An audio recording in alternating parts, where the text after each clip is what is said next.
প্রিয় বন্ধুগণ, আত্মিক বাক্য চ্যানেলের পক্ষ থেকে আপনাদের প্রত্যেককে স্বাগতম জানাই এবং আপনাদের প্রত্যেককে জয় যিশু।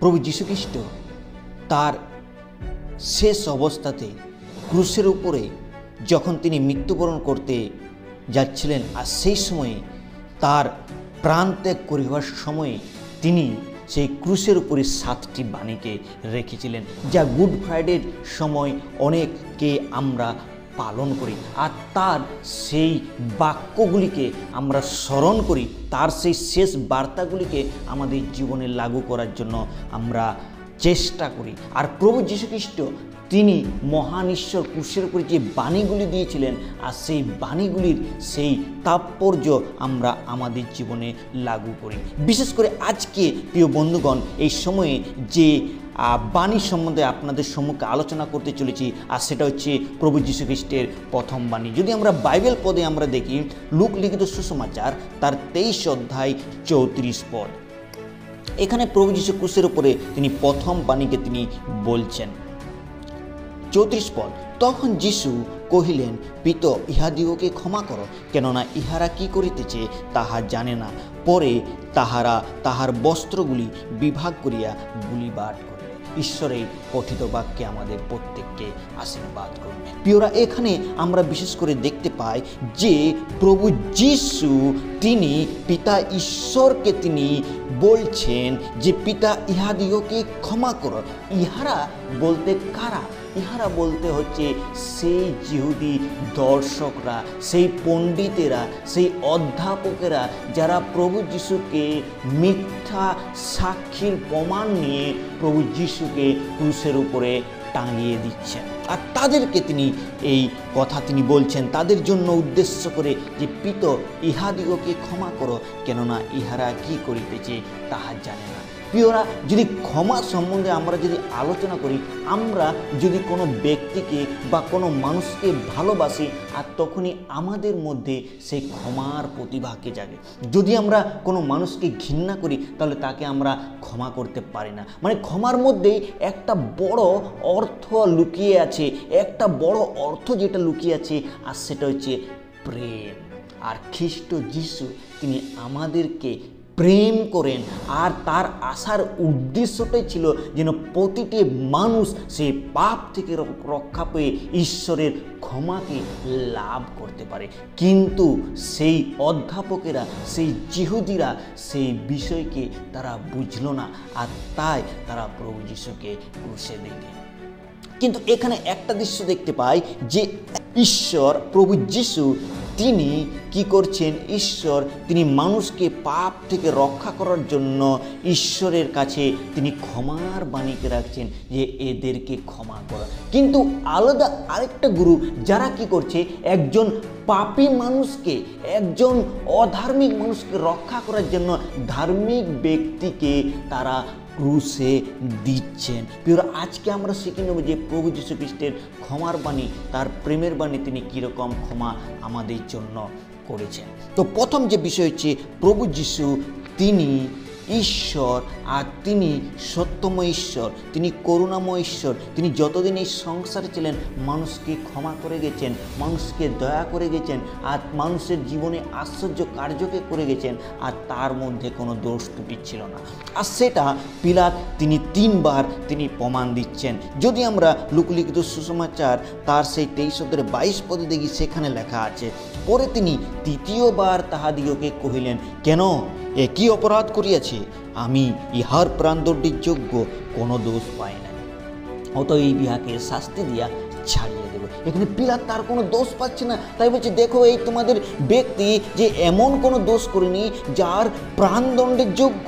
আর এটা নিয়ে তিনি 3 বার তিনি বললেন। কিন্তু যে অডিয়েন্স যারা ছিল, যারা সেই অধ্যাপকেরা ছিল, সেখানে যারা লোকেরা ছিল, সেই জনসমূহ ছিল, আর তারা চিৎকার করিয়া বলিল, ইহাকে ক্রুশে দাও, ইহাকে ক্রুশে দাও।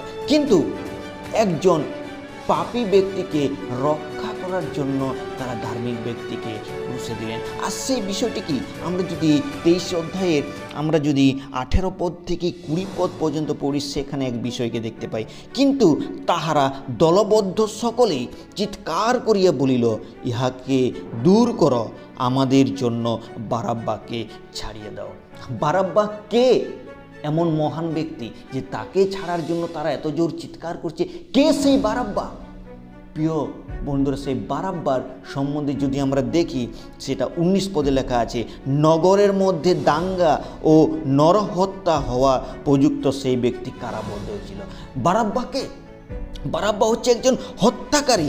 বারাব্বা হচ্ছে নগরের মধ্যে দাঙ্গাকারী, যে সবসময় মানুষের বস, মানুষকে যে অত্যাচার করে চলেছে, যে জগৎ মানুষের মধ্যে খারাপ কাজকে করে চলেছে এবং অনেক মানুষকে সে হিংসাবশত হত্যা করেছে।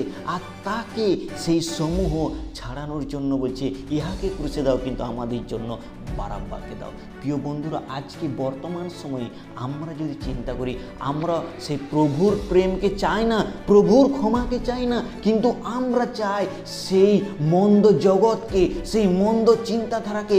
আজ এই বর্তমান সময়ে দেখি আমরা জগৎ মানুষকে হত্যা, যারা হত্যাকারী তারা আরামসে তারা ঘুরে বেড়াচ্ছে, যারা মানুষকে হত্যা করছে, যারা নগরের মধ্যে দাঙ্গা করছে, আর তারা স্বাধীনতার সহিত ঘুরে বেড়াচ্ছে।